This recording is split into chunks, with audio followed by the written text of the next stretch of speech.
D'ailleurs, pour revenir à la question de leader, au regard des leaders en astrologie, il faut bien comprendre que si soi-même on n'est pas un leader, et si soi-même on ne vit pas les phases successives avec des mouvements dans un sens ou dans l'autre, avec des retours, des récurrences, comment pourrait-on penser astrologiquement la question du leader?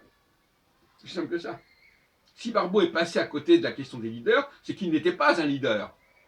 C'était peut-être un maître à penser, c'est peut-être un auteur à succès, mais ce n'était pas un leader, ce n'était pas quelqu'un qui engageait derrière lui tout le milieu astrologique, comme je l'ai fait par exemple en 2004, avec des grands congrès, etc. Je ne parle pas de toutes ces expéditions qu'on a faites à travers toute la France, je pense notamment au grand congrès de Saint-Maximin, je pense aussi au colloque sur l'ère du Verseau qui a donné naissance en 79 au bouquin Aquarius sur l'ère du Verseau. On va dire, Barbault n'a jamais fait quoi que ce soit de ce genre, sauf effectivement au début des années 50, avec ses bouquins collectifs,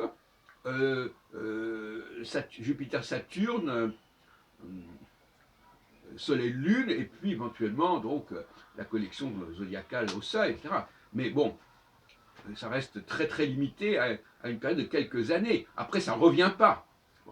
Or, ce qui est important pour étudier les cycles, c'est d'avoir soi-même une position cyclique importante.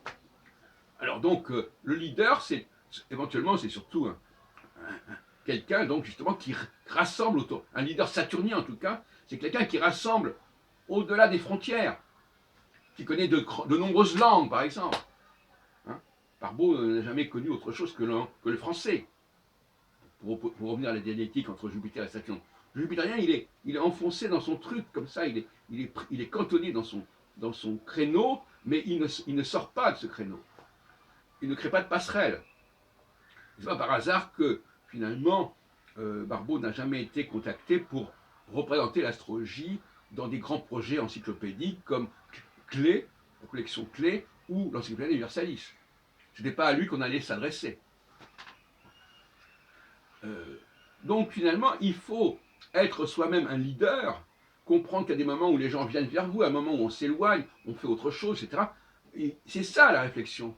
Est-ce que Barbault a mis en équation sa propre existence? Est-ce qu'il a proposé une grille pour comprendre ce qui s'est passé dans sa vie? J'ai l'impression que tout ça, c'est complètement en dehors du sujet. Il a étudié, alors il s'est beaucoup intéressé aux personnes, en tant qu'astrologue, il s'intéressait à des inconnus. Ça, il avait la facilité de s'intéresser à des inconnus. Astroflash, c'est s'adresser à des inconnus. Mais en revanche, les relations avec d'autres chercheurs, d'autres astrologues, elles ont toujours été très problématiques pour Barbault. Très problématiques. On ne le voit pas animer une table ronde dans toute sa vie. Hein, on le voit intervenir en son nom personnel. Donc l'astrologue, c'est l'astrologue du peuple, Barbault. Hein, c'est l'astrologue qui s'adresse au peuple, qui lui propose des outils. La collection Zodiac, ça a popularisé la question du rapport soleil-ascendant. Donc l'ascendant, il savait ce que c'était, mais il n'en a pas du tout fait un usage majeur de l'ascendant, comme j'ai fait. Il a proposé Astroflash, qui s'adresse également au peuple. Donc, finalement, c'est quelqu'un qui s'adresse au peuple, d'ailleurs. Donc il vient du peuple, il est le peuple.